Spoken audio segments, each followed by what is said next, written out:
नमस्ते दोस्तों, old is gold में आपका स्वागत। स्वास्थ्य संबंधी चर्चा में आज होम्योपैथिक में कुछ आपको विशेष जानकारी मैं दूँ। सबसे पहले मैं आपको बताऊंगा कि होम्योपैथिक के अंदर मिश्रित दवाइयाँ यानी कि एक से अनेक दवाओं का मिश्रण, उसमें 3 भी हो सकती है, 13 भी हो सकती है, 7 भी हो सकती है। तो ये उचित है या नहीं, ये कारगर है या नहीं। दूसरी बात कि जो विरोधी दवा होती है, जैसे रेस्टेक्स की विरोधी दवा एपिसमेल होती है और एपिसमेल की विरोधी दवा रेस्टेक्स होती है, यानी कि दोनों दवाओं को एक साथ भी नहीं लेना चाहिए और एक दूसरे के आगे पीछे नहीं लेना चाहिए, और अगर आवश्यक ही हो तो इसके बारे में मैं फिर प्रकाश डालूँ। एक ही है। तीसरा, महात्मा हेनीमैन जो होम्योपैथिक के जन्मदाता, उन्होंने जो नियम बनाए वो ये सर्वप्रथम कि रोगी की एक ही दवा से चिकित्सा करनी चाहिए। एक दवा को बंद करने के बाद फिर दूसरी दवा देनी चाहिए और काफ़ी समय का अंतर दे करके करना चाहिए। जैसे वो उनके पास कोई पीठ दर्द का रोगी आता या कमर दर्द का आता, तो मान लीजिए उसके लक्षण ब्रायनिया एल्बा के हैं, तो महात्मा हेनीमैन एक खुराक ब्रायनिया एल्बा 30 पोटेंसी की देते और उसके बाद एक ही खुराक के अंदर रोगी ठीक हो जाता, दोबारा नहीं आता। इसी तरह अन्य दवाओं में भी यही नियम है।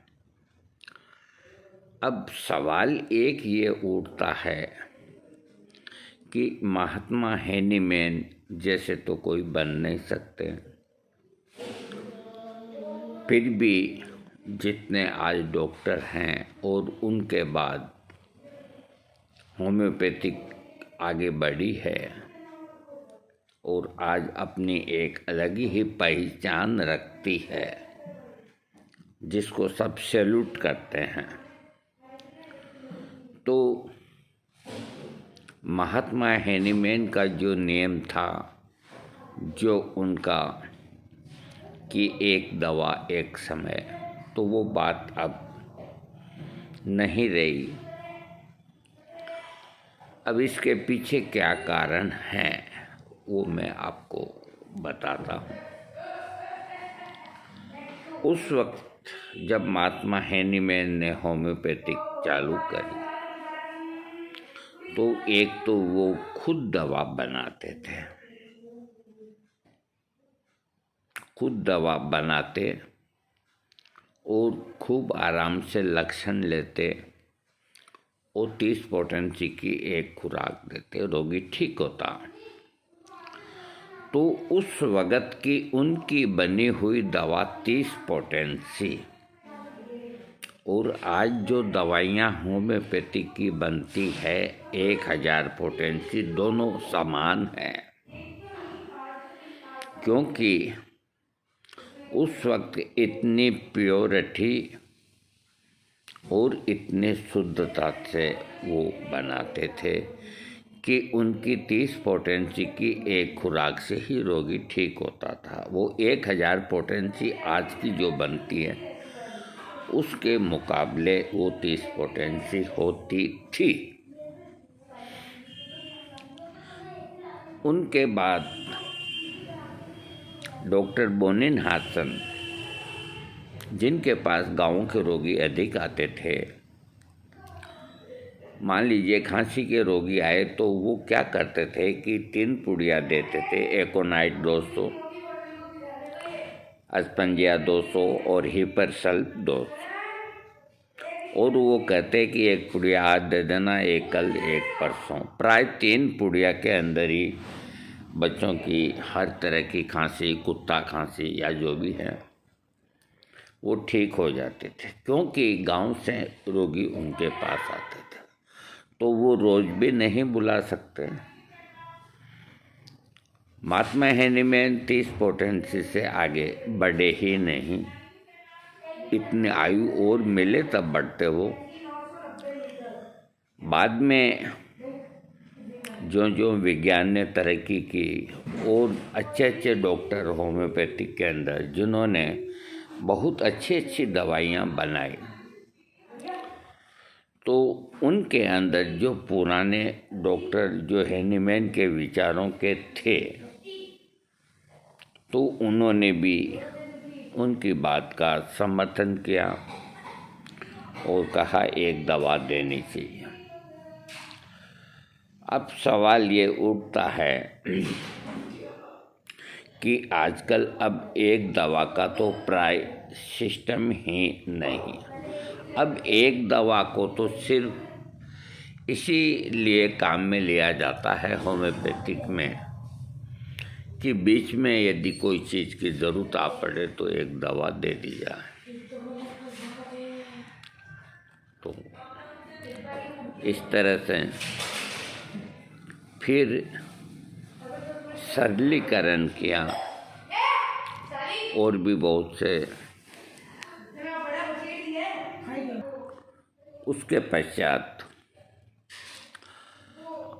डॉक्टरों को समय की बड़ी कमी होती थी, तो उन्होंने होम्योपैथी के अंदर सरलीकरण किए और 3 से 4 दवाओं का मिश्रण तैयार किया और वो मिश्रण कामयाब हुए। इस तरह से फिर 5-6 दवाओं का मिश्रण बनने लग गए और आज हालत ये है कि पोटेंसी की दवा, यानी कि एक ही दवा से रोगी को ठीक करना, ये बात अब प्राय गौण हो गई है कहीं न कहीं, लेकिन अब वो बात नहीं। अब कॉम्बिनेशन पे ही सब कुछ हो गया और कॉम्बिनेशन वो सब सक्सेसफुल हैं। तो समय परिवर्तनशील होता है और वक्त के साथ चलना ही बुद्धिमती होती है, बुद्धिमानी होती है। जो वक्त के साथ नहीं चलेगा वो पीछे रह जाएगा। तो हेनीमैन महात्मा का वक्त और था और आज बेईमानी का वक्त और है। आज न इतनी ईमानदारी रोगी में है और न चिकित्सक में। उस वक्त जो परहेज बताते वो कर लेते थे, अब नहीं करते हैं। अब इधर दवा खाई और 10 मिनट बाद ही जर्दा खा लिया या सिगरेट पी ली या इलायची खा ली या लहसुन खा लिया। पहले ऐसा नहीं करते थे। पहले कहते थे कि भाई कोई चीज़ सुगंधित नहीं खाओगे तो नहीं खाता था रोगी। कॉम्बिनेशन के अंदर आज की तारीख के अंदर सभी फार्मेसियाँ कॉम्बिनेशन बनाती है, जिनके अंदर सबसे ज़्यादा जो कॉम्बिनेशन सक्सेस हुए वो डॉक्टर रेकवेट के कॉम्बिनेशन, जो 1 से लेके 89 तक उन्होंने दिए और सभी कॉम्बिनेशन सक्सेसफुल हैं। अब 1 से 89 तक हैं तो ठीक है, कोई कोई काम न करे हों, लेकिन कुछ कॉम्बिनेशन उनके जो बना करके पेश किए हैं, 89 उनका बहुत अच्छा कॉम्बिनेशन है। R41 जो रेकवेट का सेक्स प्रॉब्लम का कॉम्बिनेशन है, काम करता है, लेकिन सब्जेक्ट बीमारी ही एक ऐसी होती है जिसके अंदर काफ़ी वक्त लगता है, इतना इंतज़ार नहीं करते। इसी तरह उनका R85 सबसे ज़्यादा सक्सेसफुल R85 जो हाई ब्लड प्रेशर को कम करता है। मैं खुद काम में लेता हूँ 10 20 30 40 साल 10-20 साल से। अब काम में जो चीज़ आती है और रिजल्ट आते हैं तो उनको सैल्यूट मारना ही होता है। R85 एक best combination high blood pressure, लेकिन जब आदमी के मन में उद्विग्नता पैदा हो कर के बीपी हाई हो जाता है, लड़ाई झगड़ा तनाव गुस्सा मार पीट अनेक कारण या पीछे बहुत से गंभीर रोग, अगर इस वजह से बीपी बहुत हाई हो और R85 10 बूंद 15 बूंद एक खुराक ले 2 ले 3 ले, वो बेअसर हो जाती है। वो बेअसर इसलिए होती है कि आदमी की उद्विग्नता उस दवा से 100 गुने अधिक है। इसलिए आप अपनी तकलीफ़ के लिए अगर कोई दवा ले रहे हैं या लेना चाहते हैं, कॉम्बिनेशन या कोई भी, तो सबसे पहले आप अपने को संतुलित करें, आप रिलैक्स होएं। जो कारण है सबसे पहले उनको दूर करें, क्योंकि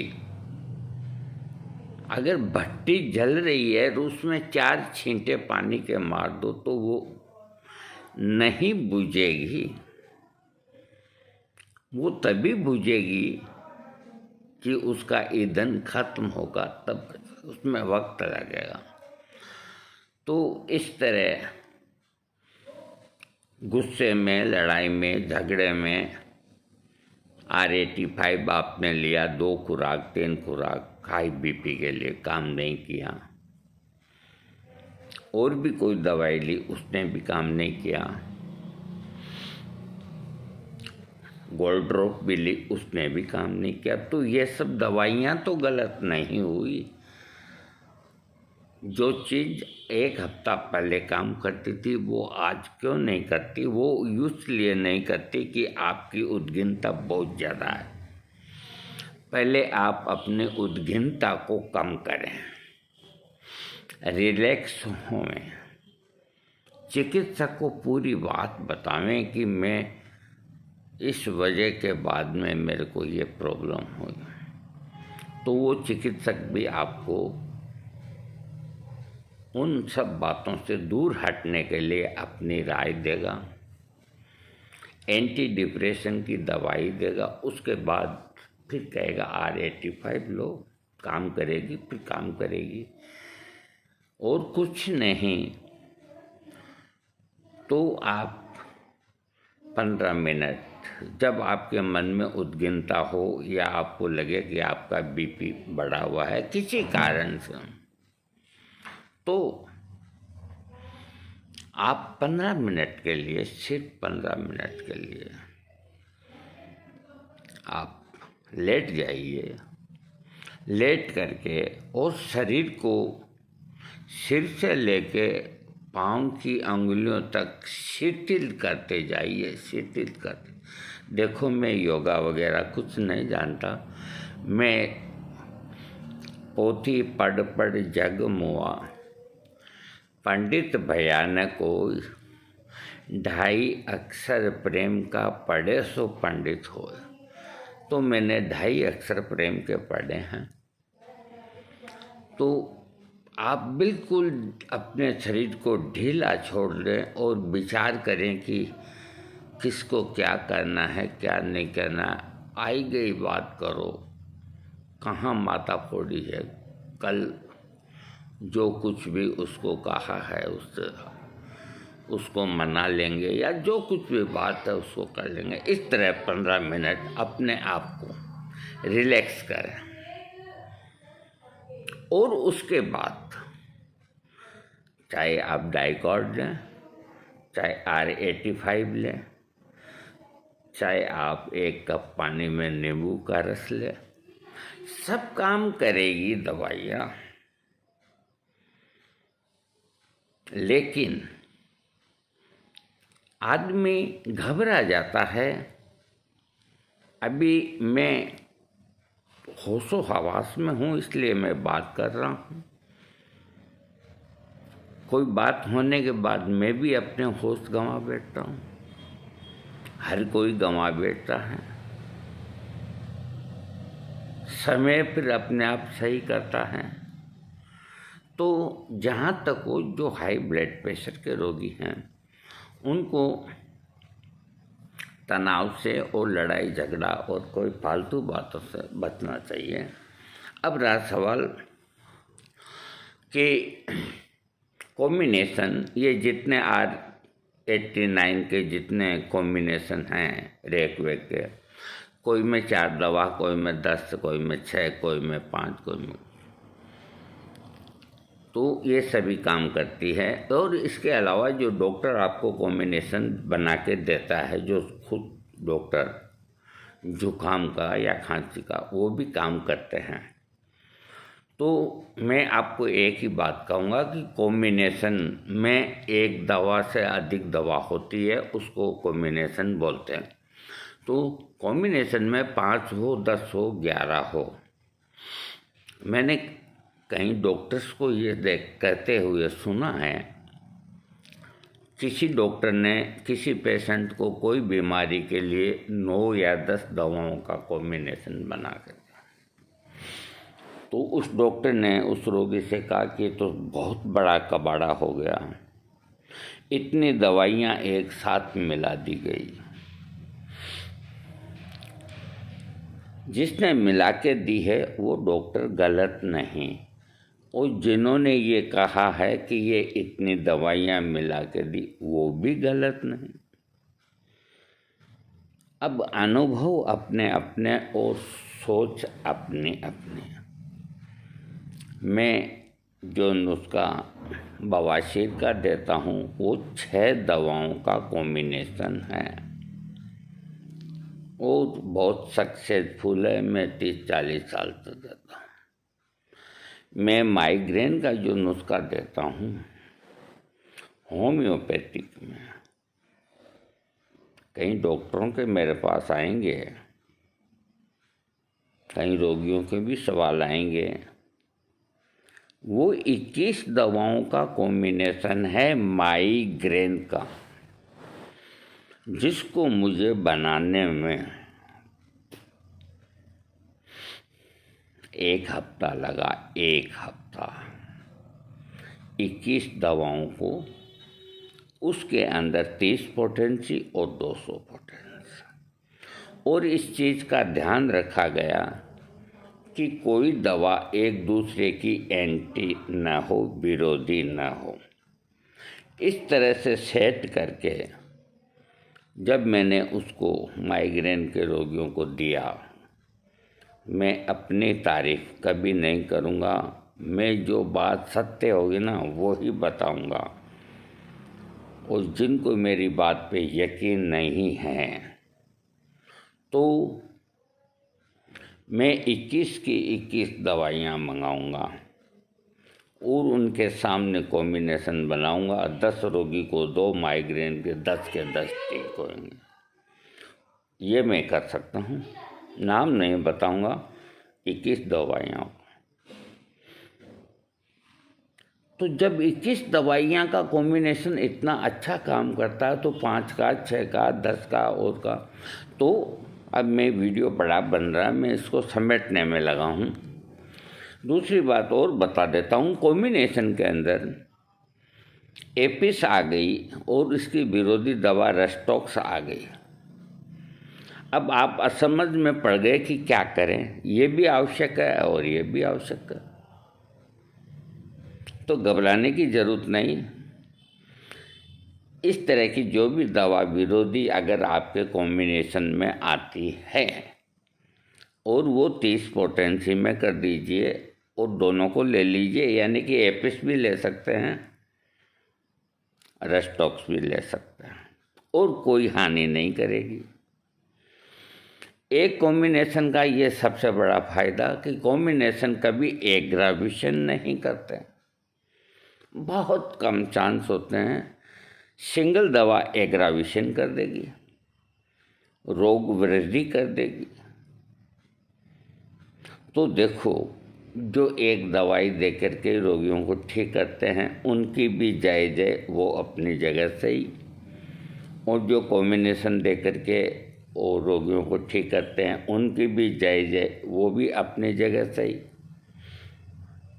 तो कॉम्बिनेशन के अंदर ये कभी नहीं देखना चाहिए कि ये अधिक दवाओं का कॉम्बिनेशन है।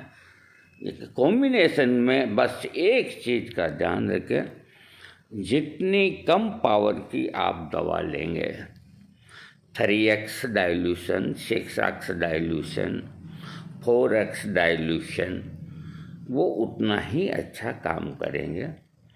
और जहाँ ये अवेलेबल नहीं तो 30 पोटेंसी और 200 पोटेंसी, इससे आगे कॉम्बिनेशन में कोई और दवा अधिक पावर में नहीं लें और खूब विचार करके कॉम्बिनेशन को बनाया जाए तो सब सक्सेसफुल हैं।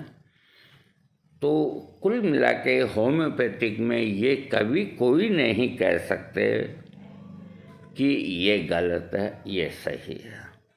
सब सही है और सब गलत भी है। ये एक महात्मा हेनीमैन ऐसा रहस्यमयी चिकित्सा सौंप के गए हैं कि मैं एक जन्म तो क्या 1000 बार जन्म ले लूँ तो भी इस गुत्थी को मैं नहीं सुलझा सकता। मैं महात्मा हेनीमैन को श्रद्धांजलि अर्पित करता हूँ और आप लोगों को एक ही बात कहता हूँ, जो आपका चिकित्सक आपको कॉम्बिनेशन दे आप लीजिए, कोई नुकसान नहीं करेगा। इसी तरह कॉम्बिनेशन मदर टिंचर्स में होते हैं। एक ही बात है दोस्तों, कुछ मैंने आपको जानकारी दी, वीडियो काफ़ी बड़ा हो गया। इस बारे में मैं और फिर कभी बताऊंगा आपको।